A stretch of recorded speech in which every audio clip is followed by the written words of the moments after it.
we should start to be taking quantum and integrating it throughout the enterprise, right? So even if it's a small POC or a small pilot, or maybe it's an integration between your classical resources, your classical high-performance resources and quantum, this is what has to happen today, right? That you build that skill set up and then you're ready to take advantage of it, and no one gets blindsided, I would say, when the technology is really ready to go. Hi everyone, my name is Agustin Huerta. I am the SVP of Digital Innovation at Globant, and I have the pleasure to be here with Vincent from IBM. Vincent. Pleasure is mine. My name is Vincent Beltrani, and I lead our strategic partnerships at IBM. So essentially, I help our large premier service partners build out their practices to deliver quantum services to their clients. Hi Vincent, it's great to have you here. Pleasure for me discussing and talking to you today about quantum computing. I got to know that you are a quantum chemistry expert, so it's really nice. When is quantum becoming a reality? What's in there for me? So I want to ask you, being on IBM, what is IBM perspective around this? How far away we are and how close we are to actually making a breakthrough in there? Yeah, no, that is a great question. So maybe to give some perspective of where we currently are, where we plan on going. So currently we're in the era of quantum utility. And quantum utility is being able to run a quantum circuit on a quantum computer that is larger than you could ever simulate on the classical machine. And we established that back in 2023. So we're firmly in the age of quantum utility. What we're looking forward now is to the age of quantum advantage. Quantum advantage is when you can run something on a quantum computer that proves real business value. That means I can solve a business problem faster, cheaper, more energy efficient, right? There are a lot of different axes to potentially measure these things on. But we predict quantum advantage sometime in 2026. So it's such a timely question, right? We're so close. We're on the cusp of 2026. And to really bolster that case, IBM has recently, with a collaboration with like Bluebit, and then a couple of other organizations, an open source quantum advantage tracker. And I think that's going to do a lot for the field, because what you'll see historically are a lot of claims of quantum advantage, quantum this, and what IBM's decided to do in collaboration with the Flatiron Institute and a number of others is to put this out in the public and categorize different fields and then say, let's put this in the public, let's put our results out there, and let's essentially challenge the rest of the community. So let's make this a community effort to prove whether we've actually hit that quantum advantage mark or not. What's important is to look at vendors' roadmaps. Right? You have to build a business around quantum and delivering services on top of quantum. And you need to align those with our roadmap. And we've had a very, very transparent roadmap for a very, very long time. And I think that's what gives the community the confidence to build multi-year programs, right, that leverage IBM quantum technologies. I would really love to know which is IBM current state, which is a roadmap that you are seeing ahead, where we are, how close we are to quantum advantage. Sure. Oh, it's a great question. So today we're in the era of quantum utility. Utility means that we're able to run a quantum circuit on a quantum computer at a scale larger than any classical high-performance computer can do it. We see quantum advantage on the horizon for 2026. At the end of 2025, just recently, we made a number of new announcements to contribute to our roadmap. And those announcements kind of follow two different paths. One is the path towards advantage, and one is the path towards fault tolerance. On the path to advantage, we released a new quantum chip called Nighthawk. And the most salient thing about Nighthawk is that the qubits, the actual individual qubits, are connected in a square lattice topology, which just means that more qubits have nearest neighbors than before, right? So that is a very key step in being able to reduce the size of a lot of your circuits. And on the flip side, on the path to fault tolerance, we've just released a new experimental chip for our research called Loon, and that chip demonstrates all of the key features for fault tolerance that we'll need. So what our plan is for the Nighthawk, we'll continue to build out more qubits, as well as the ability to run more gates. On Loon, the one that's headed towards fault tolerance, we'll continue to scale that up. So for the next 26, 27, 28, our eyes are towards quantum advantage experiments on something like Nighthawk, and then eventually 2029, which will be, that processor will be called Starling. I would love to hear from you which other industries, Sure, yeah. use cases. So as part of this push towards quantum advantage, it does seem like the first advantage will be demonstrated in something like a early drug discovery phase where you're still trying to research the target molecules, for example. So we see a lot of utility there. Essentially, that's kind of the Hamiltonian simulation side of things, or simulating nature with quantum computers. So that will have use cases in drug discovery, protein folding, like you had mentioned. Then another big case, if I can abstract it away, is the optimization use case, right? Because you could see that having broad applicability kind of across the board. So whether that's logistics, finding better routes, for example, right? Minimizing fuel consumption. But you can also think of optimizing my portfolio, for example, in a financial use case. So I think that's another important thing to keep in mind. And then, of course, there's quantum machine learning, right? So we have a number of examples there where we're leveraging machine learning.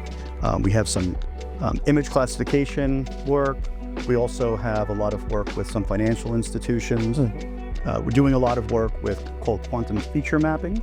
Yeah. And I think that combines actually the best of both worlds, right? So leveraging quantum to essentially kind of lift those input features into a larger space, and then use those as feature vectors to maybe my classical AI ML algorithms. So a lot of use cases across the board. I've been approached recently on a Architect of the Future series that as we call it. They asked me, hey, how do you plan innovation within an organization? And I was like, well, there is this rule that Google CEO in the past said that you have to spend 70% of your daily efforts into your core business.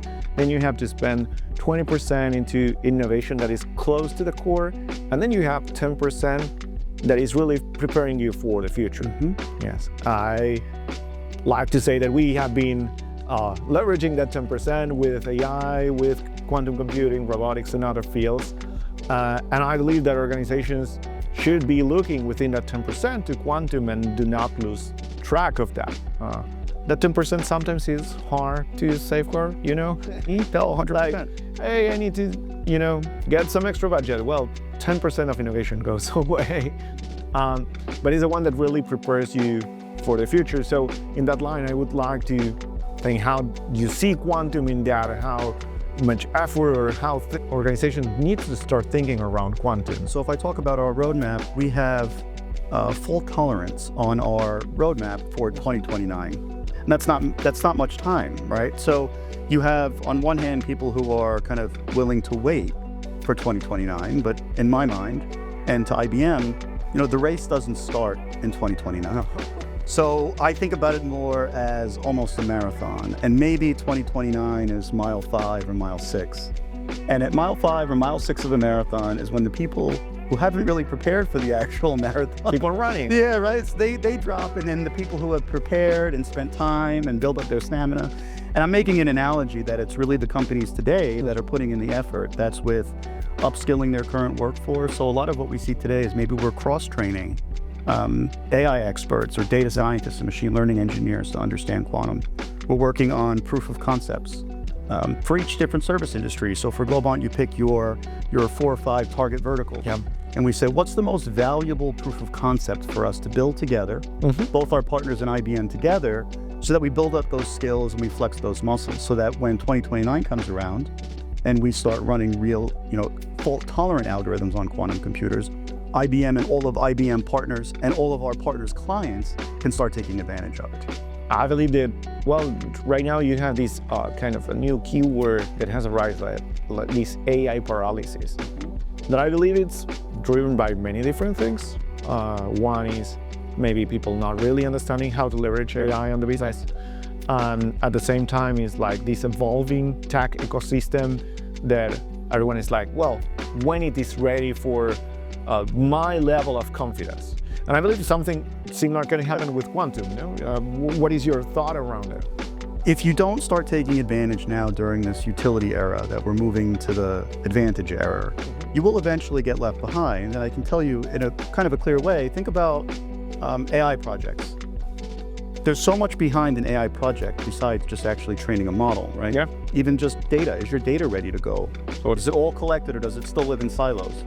When you think about quantum, you actually have a lot of the same kinds of things. Like, I'm not going to be able to build a quantum machine learning model unless I have the right data.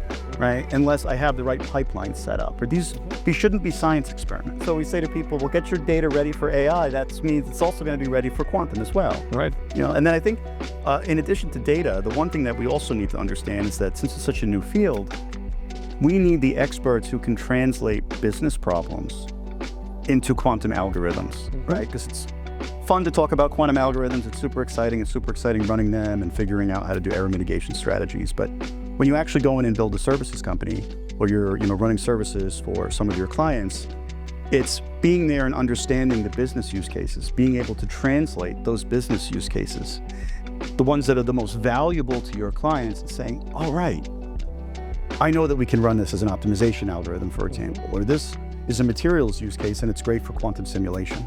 So we also need, on top of data, we need the people, right? And that's a really big, important part of this. I believe that the whole engineering process around quantum is going to be different too. In that as well, right? So we have, when you go to run a circuit, for example, it has to get transpiled, almost machine language, for example.